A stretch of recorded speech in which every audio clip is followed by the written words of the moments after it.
I put together like a Google Doc spreadsheet, and I essentially have all the properties that we've looked at that we've been interested in. Hello, welcome to my channel. If you're new here, hi, my name's Ann. If you're not new, welcome back, my friends. I can't explain today's video until I start from the beginning. You may or may not know, but Alex and I are moving out of Colorado. We're moving to Nebraska. We're moving to Omaha. I did like an announcement video about why we're moving, what we're looking forward to, all those kinds of things. I will link that below if you haven't seen it. But long story short, we have been looking to move out of Colorado for a while. Alex's company offered this really great opportunity for him, and we decided that we would just take a leap and we would jump on it. So that being said, I thought that we could just kind of like work through this together. I wanted to show you what I'm doing to prepare for our out-of-state move. And if you are moving out of state and you're looking for tips, or if you have tips, or if, you know, you're just curious and you want to know like what the heck we're doing with our lives, you know, come on in, the water is fine. So the first thing that I wanted to kind of like talk about was the rental process and like how we're going about finding a rental. So essentially we're looking for a rental home because we have 2 dogs, we need a yard. And we're only looking for like a year lease because that's how long his company has guaranteed that he'll be on this job. It could extend after that, but we're just not sure. I have never rented a house. I have always rented like an apartment with like a company through like a management company, you know, that kind of vibe. So this is a new experience for me and it's been a little bit challenging. Hello, Milo is here to say hello. In order for us to find a rental home, I just type in to Google like Omaha rental homes, and then it pulls up some of the rental sites that are available like Zillow, Realtor.com. Then I basically find listings that are within a price range that have the bed bath count that we want, etc. And then contact those listings. So originally I was calling them and I was like leaving messages saying like, hey, I'm interested in 123 Main Street. Can you give me a call back? I have some questions. But nobody was returning my calls. So Alex was like, why are you calling them? You're like such a boomer. He was like, nobody calls anymore. You need to text them or message them or whatever. Which just feels redundant to me because I would rather call somebody and like have a 3-minute phone conversation with them and get all my questions answered than have like a 30-minute text conversation, but whatever. So then once I started like messaging them and like texting them, then I got immediate answers. So I guess people just don't use the phone anymore, whatever. Then from there, I have to like vet the property even further because while I read through the like property description that's online, a lot of times it doesn't hit all the criteria that we're looking for. So we're looking for, you know, a 1-year lease term. We're looking for a place that allows dogs, but also large dogs because Milo is a big boy and we need a like fully fenced backyard, so on and so forth. Once I get a hold of somebody, I have to like go through those criteria, like, do you allow this? Do you allow that? What about this? Well, you know, and oftentimes right off the bat, probably like a third of the properties are just excluded because they don't have a fully fenced backyard.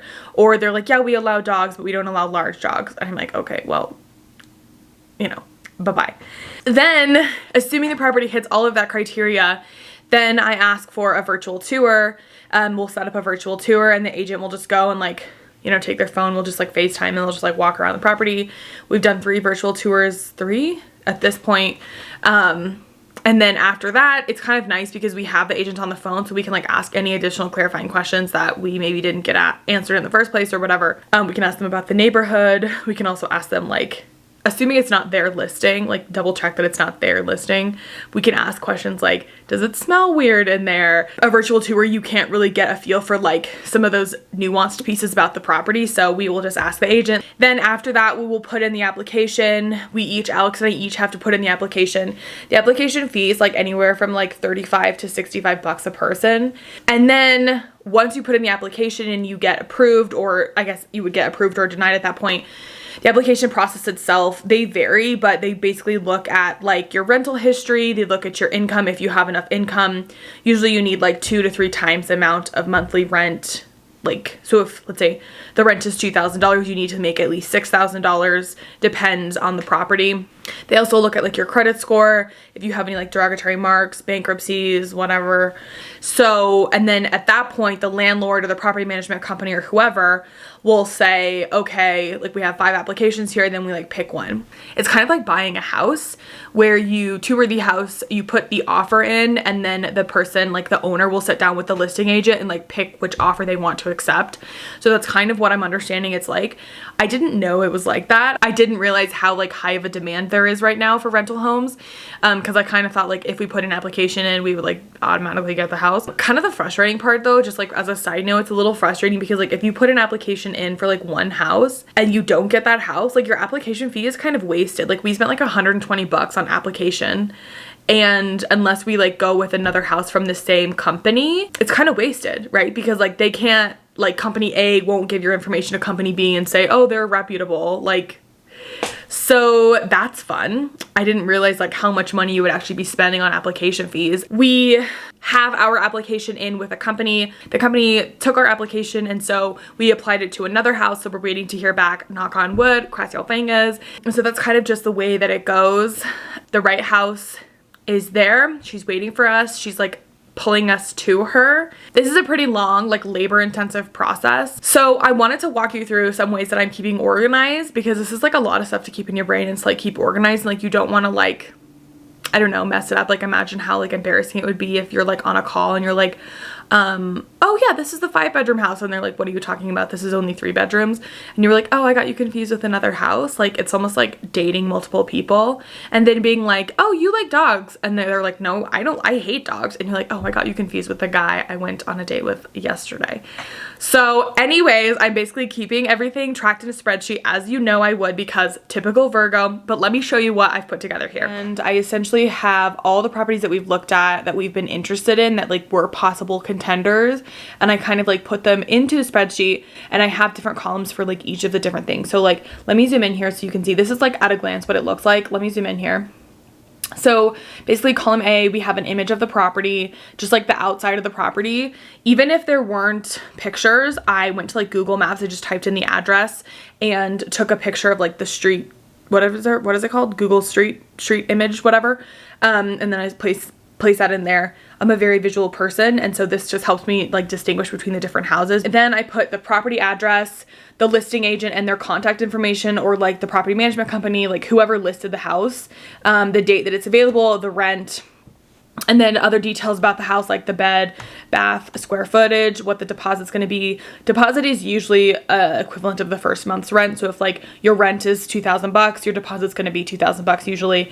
Your lease term, so like some of them will say like we're only accepting lease term for like 24 months. Some of them will say we'll accept a year lease term. So if it says on there that it will accept a 1-year lease term, I put it in here. That way I know I don't have to ask the agent about it, because it's already like specified that they would accept that.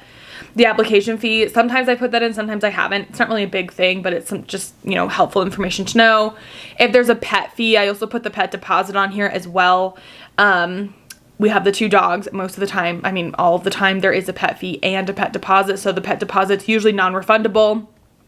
It could be anywhere from like a couple $100s to like a quarter of the rent. Then I have the link where I found the property, any notes. For example, like, I don't know, one of them I called the company, and it was just like such a weird, unprofessional experience. It like really turned me off. And even though the house possibly is still available, like it was just super uncomfortable. Then the next thing is like when I contacted them, so like I messaged them on this day, whatever, if I heard back from them, the next contact, if there was a showing set up, and then any questions for the showing. So like, for example, any questions that I felt like hadn't been answered before, or I couldn't remember the answer or whatever, I just put in there in that questions box so that during the showing I can ask those questions. And then yeah, that's pretty much it. So I blanked out any of the information, like address and contact information, obviously, because that's private. But that's what those big black columns are. But essentially anything else you can kind of see here. And then what I ended up doing was like, if it was a property that like just didn't work for whatever reason, the backyard wasn't fenced or like it was weird or whatever, I just click on it and then I just hide the row. and I turn the rows gray so that when I'm looking at it like this, I can see which properties just like didn't work out. Because sometimes like I'll have people like text me back and be like, hey, are you still interested in this property? And so this way, so this way I can just be like, oh no, like it didn't work out. So I'll just hide, and then I'll like put in there in the notes section like why I decided against it. Like that one was like weird and uncomfortable. I put that in the notes so that I can remember like that's why I decided not to. Anything that was like orange was like a possible contender, but like I wasn't super impressed with the area or whatever, so I put that in orange because like that's a good like fall back on, but like I wasn't super impressed with it right off the bat. So I wanted to keep it in there. I didn't want to turn it gray because it fit our criteria, but I just maybe myself wasn't super interested in like, maybe it was on a busy street or the neighbors didn't look like, the houses didn't look great, like it looked a little sketchy or whatever, or like the location just didn't fit for like what we're looking for. So I turned those orange as like maybes, but like probably not. So this is what we're currently like looking at. That's kind of how I put it together. Obviously you could put this together however works for you. The other thing that I'm doing, which I think is super important, before I even contact the property, I take the address and I put it into Google. So I do this for two reasons. Number one, I put it into Google the distance from the job site that Alex is going to be working on, because that way I can know how far away his commute is going to be. Like if there's, because again, I don't really know the neighborhoods of Omaha, so I put it into Google and it'll tell me like approximately how far away from his job site it's going to be. Because like if we're looking at a house that's an hour away, that's just not doable, especially like in the snow and stuff. So probably our max is like half an hour away, and that's about as far out as we want to get from his job site. That's the first thing that I do. The second thing that I do is looking at the street view, because number one, I obviously look at the exterior of the property to see, like to take that picture or to like see what it looks like. But also I do the like round view and I like look at the rest of the neighborhood. So like walk down the street in the street view, I'll like get a feel for like what the streets look like. Are they clean? Like are they filled with junk? Do the neighbors look like, does it look like, you know, nice homes, well kept, cared for, or does it look like a sketchy neighborhood, whatever. Obviously the two are not like mutually exclusive, but like I can look at the neighborhood, and I know that the Google Maps is like relatively outdated, but it gives me some idea of like what that neighborhood's gonna look like. It can also just tell you too, like, is it on a cul-de-sac? You know, is it an older neighborhood? Is it a newer neighborhood, like a new build? Like information that you don't necessarily get just from looking at the pictures of the house. It just gives you like a clearer picture of like what that street looks like that house is on.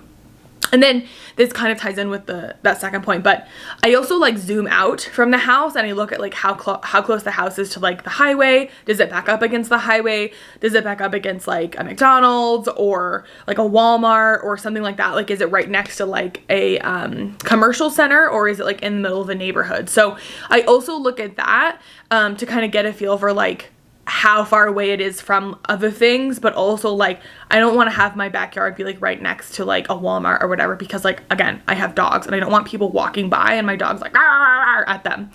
So I'm just trying to like keep in mind like all of these different criteria, like what's gonna fit best for us. And obviously that definitely limits our pool of available homes because I have such strict criteria. But if I'm going to be there for a year, like I want to make sure that it's a place that I can be happy and my dogs can be happy, and also Alex, I mean, he's important too. So anyway, so that's kind of just the research that I do to try and find information about the property, because I'm not there. I can't go look at it. I don't know, you know, those types of details. I don't know that much about Omaha. I can just be more educated about it. So that's where we're at for now. Hi, this is editing Anne, and I realized that I forgot to sign off. So here I am signing off. I hope that you enjoyed this video.